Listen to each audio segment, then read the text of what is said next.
Live from downtown Detroit, Local 4 News at 6 starts now.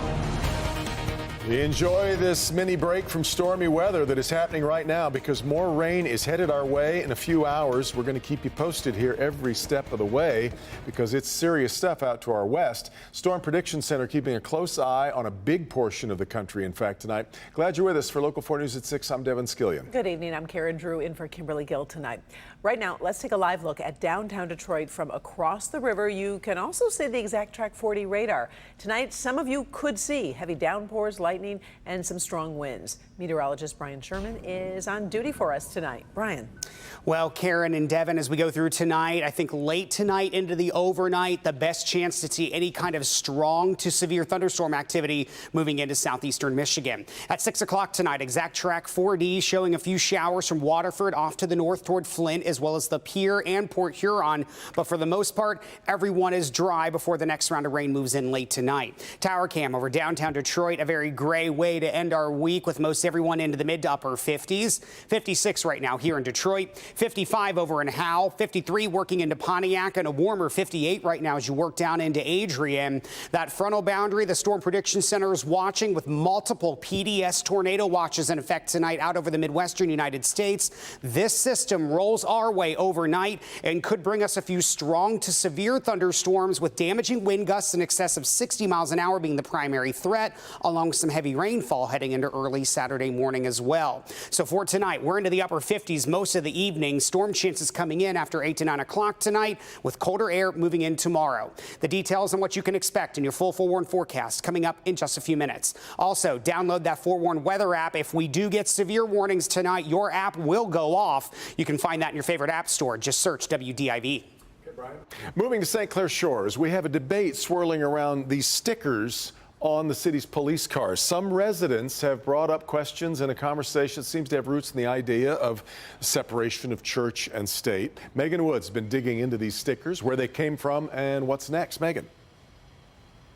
Devin, there is a lot that goes into this. We spoke to the current police chief who says those decals that say "In God We Trust" were put on vehicles in June 2020 during what he calls tough times. There was the pandemic and police were in the spotlight. They were being criticized. Well, this resident who's bringing this to the forefront says this was done without any notice or any thought from the people. Hard and confusing. That's how Daniel Farr would describe his search for answers. He says he first saw this sticker on a police vehicle last October. I've never seen them, and I got interested in finding out how they got there. He reached out to city council members, the mayor, city manager, and city attorney. He eventually made a Freedom of Information Act request. In the documents he received was an email from former Chief Todd Woodcox to another officer explaining new free decals of the national motto on marked cars. And if anyone objects, the decal would be removed from the vehicle. That officer replied saying that if he or any other Christians in the department hear of complaints, they will address it, and referenced a Bible verse, Colossians 3:17. Daniel Farr says this is a First Amendment rights issue and not just church and state. The right to petition my government for redress of grievances. Both of these are at play here, and both of them seem to be ignored. You tell me it's secular, but I have proof that the motive was religious. You tell me it's democratic and it's the national motto, but you did it in the dark and you didn't let anybody know about it. Current police chief Jason Allen disagrees. I know that it was done under wraps. Decisions are made in this police department and in every police department across the country every day that don't involve public input or input from the governing body. He also mentions that he's received feedback from 2 people who oppose the stickers and 2 people in support of it. Little stickers on a car are not a huge concern to me. There are bigger matters that we need to deal with. And if that's the worst thing that's happening with the PD, then we're doing pretty well. Daniel says at this point it's become less about how he feels about the national motto "In God We Trust," but more about the approach, how this was done. And he says he's losing trust in his city leaders. Back to you. Is there a clear what's next here yet, Megan? So Daniel did speak in front of City Council earlier this month, voicing his concerns, but also saying that he wants those decals removed. He also says that maybe next time there needs to be some sort of ordinance to really say that elected officials need to make these decisions. He's also hoping that City Council takes accountability that this was done wrong, in his opinion. We'll keep following it. All right, Megan. Well, we are learning new details tonight on the indictment of former President Trump. The former president is expected to be arraigned Tuesday in New York City. NBC News has learned there may be as many as 30 counts of document fraud-related charges in that indictment. The Manhattan District Attorney's investigation centers on alleged hush money payments to adult film star Stormy Daniels during the 2016 presidential campaign, and also how that payment was documented. The former president's attorney says he will not take a plea deal and there is no crime. He's ready to be combative on something that he believes is an injustice. His knees don't buckle. This is an affirmation of the fact that no one should be above the law. Trump still faces separate investigations over classified documents and alleged efforts to overturn the 2020 election. The former president has been a frequent visitor to Michigan and has built up quite a following on parts of Metro Detroit. So from Florida to New York to Detroit, law enforcement on guard for possible protests, especially after the events of January 6th, of course, on Capitol Hill. Grant Harm's been talking with police. Let's find out what we're hearing. Grant? Well, Devin, Karen, Michigan is no stranger to protests on behalf of the former president. You can remember at the beginning of the pandemic, he made Governor Whitmer a target, and that led to protests at the state capitol, several of them, as well as protests on the evening of the election in 2020. This time around, local police are saying they are once again paying attention to what's being said. With the former president expected to appear in court on Tuesday of next week, there have already been calls to protest from national conservative figures. The calls conjure images of protests in recent years, including after the decision to overturn Roe v. Wade and the killing of George Floyd.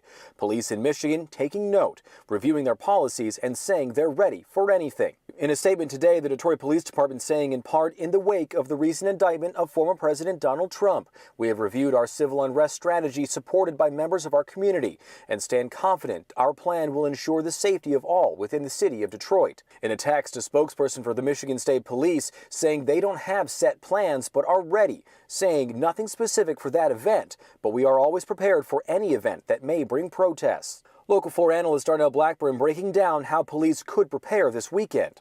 Maybe barricades at federal and state buildings, making sure that if there are protesters, they get in contact with somebody specifically and talk to the protesters. Blackburn also says their worries are likely low. Maybe some state capitol buildings and things of that nature, but on a local level here within the city of Detroit or within the outlying suburban areas, I don't think that it's a huge concern for them as much. Now, right now, there are no formal protests being planned, at least none that I have seen. That is something, though, that we'll be closely watching over the course of this weekend as we look to next Tuesday. In Detroit, Grant Herms, Local 4. All right. Thank you, Grant. Tonight on ABC Nightly News, we'll have team coverage coming up on the indictment of the former president, why some legal experts say he might be able to beat these charges. There's also at least one former Republican governor who says Trump should now drop out of the 2024 presidential race. So it all starts at 6:30 right after this newscast. Well, a suspect in that scary carjacking of a 74-year-old Uber driver is captured, and that's thanks to something that the victim actually left in the car. This happened last night. It was about 11:30 in Birmingham and Old Woodward. The thief approached the car, opened the door, and then started hitting the driver. He pulled the 74-year-old man out of the car and then drove off. Well, the victim actually realized he left his second cell phone in the car. Police used the Find My iPhone to track down the suspect. He tried to get away but crashed into a guardrail at Lucerne Square Lake before surrendering. Of course, in this day and age, there really is no secret that there are a number of health risks associated with the use of tobacco. Today, youth advocates from around Detroit are pushing for changes that could help others avoid those dangers. Today's National Day of Action is about much more than just saying no to cigarettes. It's about changing laws. Priya Mann live in Detroit with more on that story. Priya. You know, Devin, when we think about vices that might ensnare young people, smoking might not top the list the way it did in the 70s or 80s, but it's still a huge concern. And when it comes to big tobacco, Well, today, young people got to make their voices heard. Take a listen. Take down tobacco! Accept that! Detroit area students took their message directly to City Council member Scott Benson. Younger adult smokers are the only source of replacement smokers. In the auditorium of the Coleman A. Young Municipal Center, dozens gathered for Take Down Tobacco Day. Today, it's about calling out tobacco and exposing them for the jokers that there really are.